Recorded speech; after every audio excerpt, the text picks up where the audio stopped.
Executive Policy Committee. Thank you for having me here today and giving me the time to speak with you. My name is Kristen Coyle, and I am the owner and operator of a property management company. I have been involved in the residential rental industry in Winnipeg for 4 years. I am fully licensed with the Manitoba Securities Commission, and I am also a licensed realtor. With my experience in Winnipeg real estate, I feel I am uniquely positioned to speak about the benefits short-term rentals bring to the city and dispel some of the myths surrounding them. I'm aware of the current proposal that will limit short-term rentals in Winnipeg. With that said, I fully support sensible and effective regulation with this rental option. I believe, however, that the current proposal is an overreach constituting hard and fast rules intended to satisfy the concerns of a few, rather than a genuine effort to engage owners like myself and improve standards across our industry. I have been attentive to recent presentations by delegates at City Council, and I feel it is important to address a few concerns that have been brought forward. Number one, majority of the delegates against short-term rentals are residents of a single downtown building located on Hargrave. This is commonly known as the Glass House. It is typically the same cast of 2 or 3 people who are repeatedly present. I feel it is excessive to implement the Toronto model that will heavily limit short-term rentals due to complaints from a few outspoken and persistent residents from a single property. The overwhelming majority of guests that book in this building are business travelers, film crew, families, and couples who are respectful and pleasant guests. To be fair, there are problems in this building, legitimate concerns. The majority stem from vagrants, which enter the building, a handful of delinquent owners, and an unwillingness from a few owners in the condo board to engage in meaningful change. Many of these issues could simply be addressed by reasonable rules that have been successfully implemented in other buildings. While complaints are occasionally brought forward from other buildings, they are at much lower rates and with much less conviction. Again, I feel is that me? Oh, yeah. Again, I feel it is excessive to implement the Toronto model because of a single property that has failed to regulate itself. Number two, stories presented are frequently exaggerated and sometimes misrepresentations. While there are often factual elements within stories, important facts and details are typically omitted or exaggerated for dramatic effect. For example, a recent and reoccurring submission from a resident describes an incident involving a security guard being assaulted and stabbed. This was a terrible incident, and nobody, property manager, renter, or owner, would disagree that these events should not take place. However, the story is presented in discussions about short-term rentals and safety concerns with implications that they are somehow related. The truth of this story is quite different. They are not related at all. The perpetrator, in fact, was a man that broke into the building by cutting realtor lockboxes at the back. He then proceeded to break into the building locker rooms and attempt at a robbery. Security engaged to remove him, and he proceeded to stab the guard. Fortunately, the guard was wearing a vest and there were no serious injuries. I have the link to the media report attached to my submission to council. This individual had a history of breaking to other buildings that same week. The incident had nothing to do with short-term renters, yet it is consistently presented as a short-term rental problem. The resident, or I should say residents, who continue to propagate this myth were made aware of the details of the incident shortly after it occurred. However, they have continued to intentionally misrepresent this incident in an attempt to blame short-term rentals and create a false narrative. There are numerous examples of this. I won't go through each of them. It is not my intention to start a he said or she said pattern. It is important to me that the truth be at least told. Honesty and integrity are uncompromising for me. So when I hear these intentional misrepresentations, it really bothers me, especially because it not only affects the reputation of myself, but other fellow property managers, responsible hosts, and this great rental option as a whole.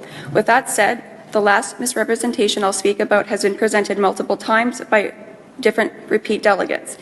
It is described as a fight or some type of brawl breaking out into the hallway and landing at their condo entrance.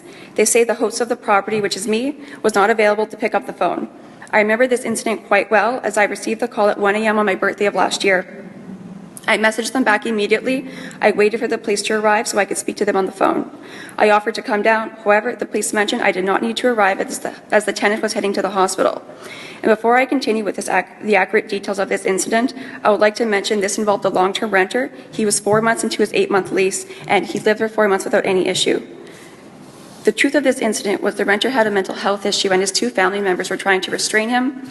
Unfortunately, this led into the hallway, causing a disturbance. The individual was taken to the hospital, and the family said he went to treatment. Out of sympathy, we agreed to refund his deposit the next day. I attended to the suite the next morning. I attempted to apologize to the neighbors and explain the details. Understandably, they were quite tired from being woken up, and they were not having it. Regardless, I hope my profuse apologies for this disturbance were heard. The important part of this story is that there was no form of a brawl or violence taking place. This was a long-term renter. I was available to take the call. The incident happened over a year ago, and I feel it is deliberate deception and factually inaccurate to take one incident out of the 3 years that I have managed that suite and present it in multiple ways, causing it to appear as a common occurrence, neither of which represent the truth about this long-term renter. There are less serious events, including description of minor infractions, such as noise complaints and parties, to more serious police raids with a single unifying theme. When the facts become known, they are often related to long-term renters or owner-occupied units. The fundamental issue is a lack of evidence that short-term renters cause more issues than long-term renters. It is fundamentally unfair to eliminate this accommodation model without proof of wrongdoing. How is it justifiable to condemn me, the owners I represent, and the responsible host based on these unproven allegations? I know the number of incidents in my suites have been exceedingly small, typically of a minor infraction and promptly addressed, and would wager at a much lower rate than is often the case of many long-term rentals and even owner-occupied units. The pandemic was unique and difficult while the downtown declined. The Glass House is between Portage and Ellis, and it is not the safest area. Not only was the pandemic difficult for rentals, but it was also difficult for the entire city. Tourism and travel dropped to zero overnight. Many people and operators, including myself, tried to take to longer-term renters and increase vetting of local tourists that were booking as a staycation. Ironically, while switching to longer-term renters, I had the hardest time in my business dealing with it and the problems it brought. Thankfully, as travel has resumed, this has largely normalized. Number 6, buildings that have implemented rules have largely mitigated resident complaints. Unfortunately, certain buildings have not implemented rules to address issues. Common sense, such as minimum night stays over weekends, a limited number of guests based on unit size, and prohibiting unregistered guests. A very small number of hosts advertise a one-bedroom apartment for 6 guests, accepting low nightly rates for a single night on a weekend, and they accept local residents. This is beyond reprehensible and leads to problems. Had their building implemented rules to restrict how many guests can occupy a unit, or simply requiring 2 nights on the weekend, repeat disturbances wouldn't take place. To me, and I would argue for 99% of hosts in the city, it is common sense to not advertise a unit like this. This is why simple and sensible rules would be effective. The current Toronto proposal is not necessary to stop these types of stays. Last year, I was elected to be part of a committee within the Glass House. The committee was intended to create rules about short-term rentals. The rules suggested were largely supported. However, the discussions, adoption, and implementation of them were sidetracked and ultimately derailed by a pair of condo board members and owners that refused to work together. Each was untrusting of the other and ultimately refused to implement any rules at all. Somewhat ironically, the most vocal and self-appointed leader of the anti-short-term rental crusade in Glass House was a condo board member himself involved in these discussions. He adamantly refused to implement rules, fearing this would somehow undermine his ability to further regulate in the future. This was counterproductive, and it has perpetuated the problem. I also own a unit at Market Avenue, and I have been on their condo board for years. I would like to point out I have not seen a single complaint brought forward from this building, nor have I seen a delegate submitting complaints or presenting at council meetings. Market Avenue is only 1.3 kilometers away from the Glass House. One building is having little to no issues, while the other is experiencing plenty. What is the difference between these two buildings? One building has simple and effective rules, while the other doesn't. It is a simple solution. This is a great example of how short-term rentals can continue to operate successfully.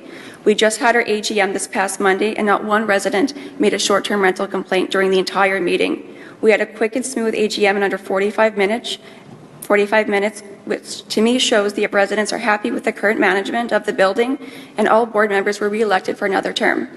In summary, the highly restrictive rules that would effectively ban short-term rentals in this city are being considered